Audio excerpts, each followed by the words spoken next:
Here we are near Flint, Michigan, wild camping for our first night. We just left my brother's house in Columbus and drove about 5 hours to get here. We had to drive down a road that was probably 2 miles long. It was dirt and in the rain, but everything went okay. Parking lot seems to be pretty good. There's one other car parked here, but hopefully they don't bother us. I'll let you know how it goes. Well, our first night went just fine. It was a rainy, quiet evening, and we both slept pretty good.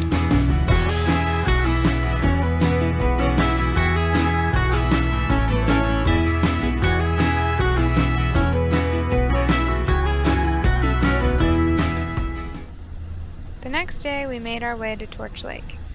It was another dreary day of driving.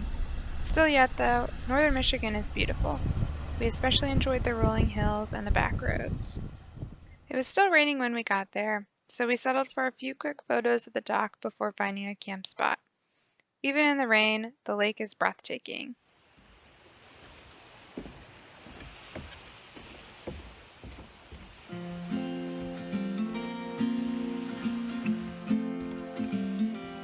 After dinner, the rain stopped for a bit, so we decided to go for a walk along the beach. It was just what we needed after a long day of driving. Just us and the waves.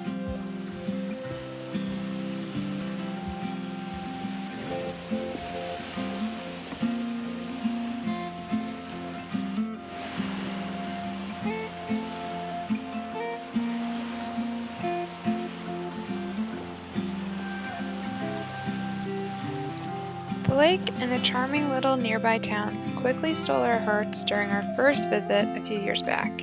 It's such a quaint little spot where the air is crisp. It seems like there's some sort of orchard or winery over each hill we passed. We spent the next morning reminiscing about warmer days spent on the lake and visiting a few of our favorite spots.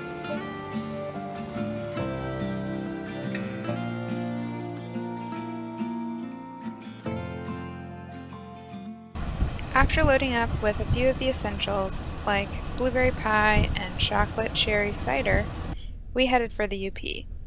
We had another rainy day of driving ahead of us.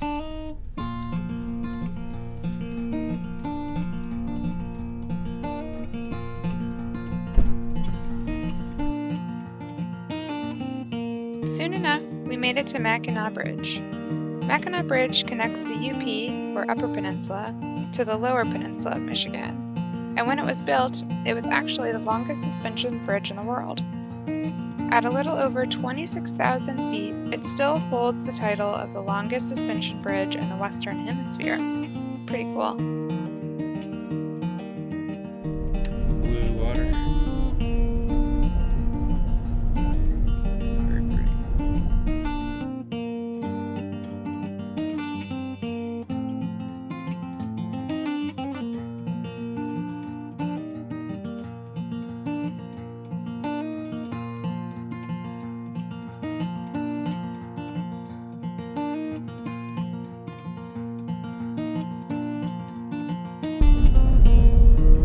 Cool girls going to a new spot.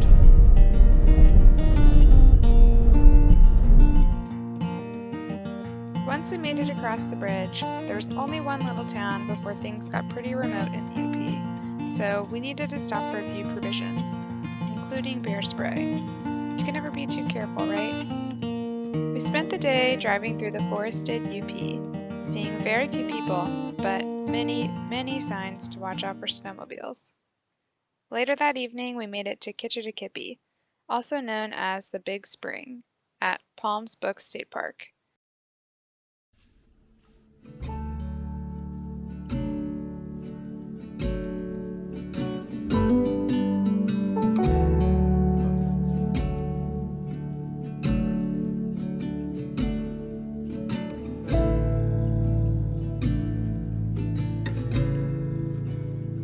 We actually almost didn't stay because we didn't want to pay for a day pass, given that we were only going to stop by for a few minutes. But looking back, I'm sure glad we decided to anyway. Kitch-iti-kipi is super clear, so you can see everything from the huge trout that swim in its waters to the trees that lay at its floor.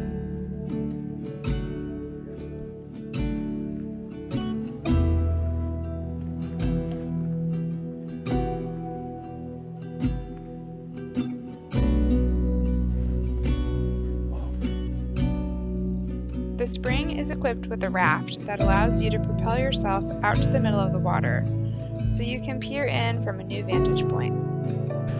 Wow. Where are we going, Dee Dee? Going across the lake. Across the spring, I guess. Cranking us slowly across. Hang out in peace. Look, you can see down in the middle too. Wow.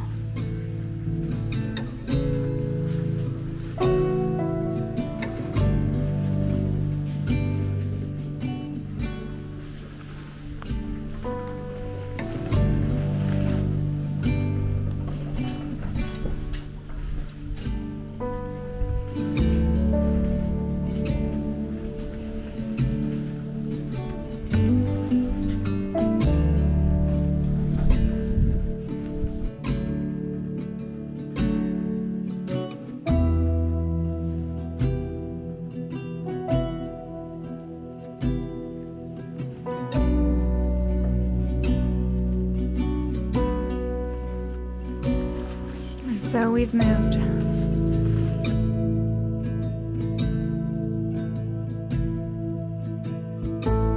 Hands down, this is definitely the coolest state park we've ever been to.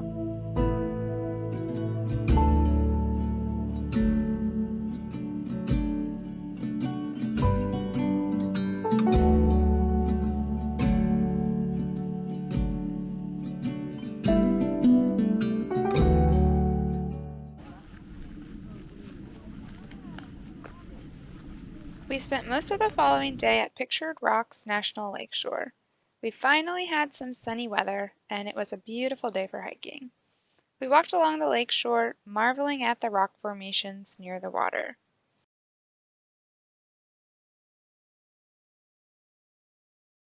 One of the things that makes Pictured Rocks special is its many colors. The colors originate from waters rich in mineral content, which stain the surrounding rock strata. Blue stains are from copper, the black stains are from manganese, and the red stains are from iron. The cliffs are known for their many layers and colorful patterns that can be seen from afar. The layers in the rocks are made up of 3 different sandstone formations, which date back as far as Precambrian and Paleozoic times, which are estimated to be at 520 million years ago. Pretty crazy.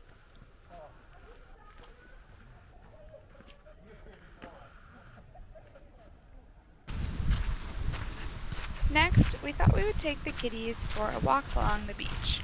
It was sunny and the water looked nice, and we thought they might enjoy it. Pretty. Now don't you wish we had flip-flops on?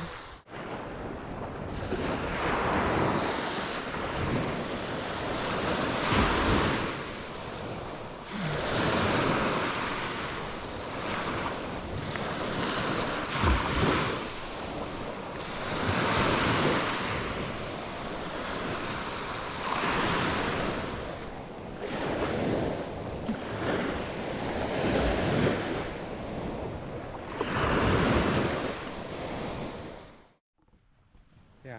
It's okay, Nene. It's okay, buddy. Unfortunately, the entire experience seemed to be a little too much for them, and they seemed a heck of a lot happier when checking out the beach from the safety of their backpacks.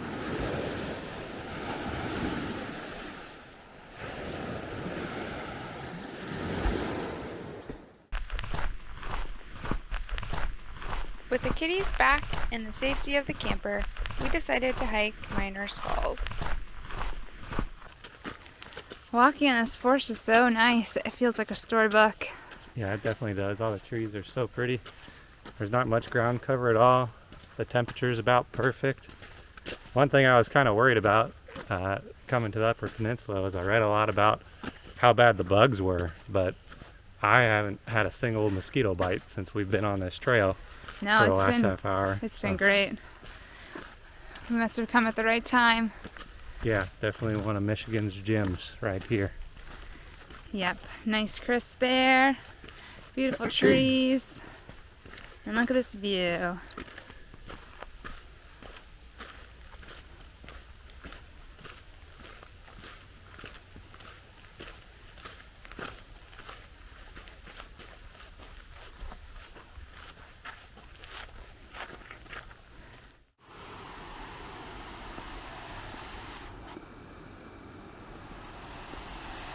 Wow, these are really steep.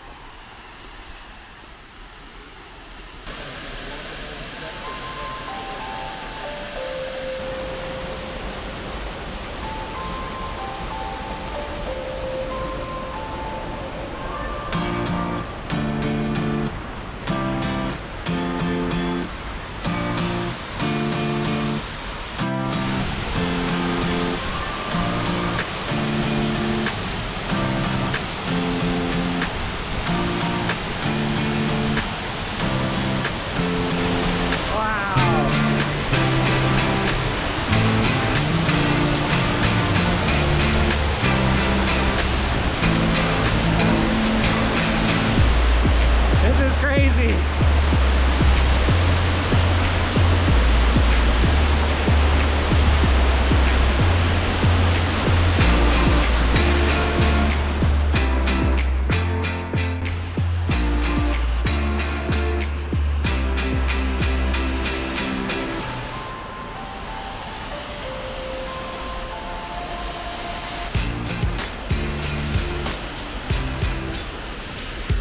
How was it? Pretty fun. You really feel the mist over there. That nice cool water. Dang. Was it cool or was it cold? It was cold. It was cold water. It was refreshing though. All those rocks are pretty slippery once you get closer. Gotta be careful. Yeah.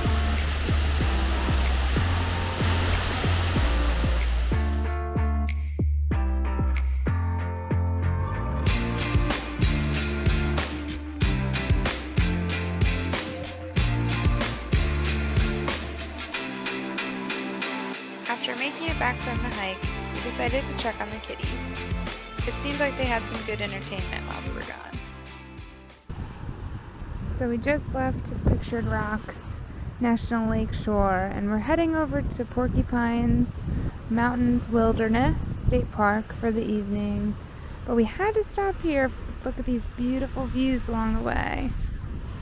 What a nice spot.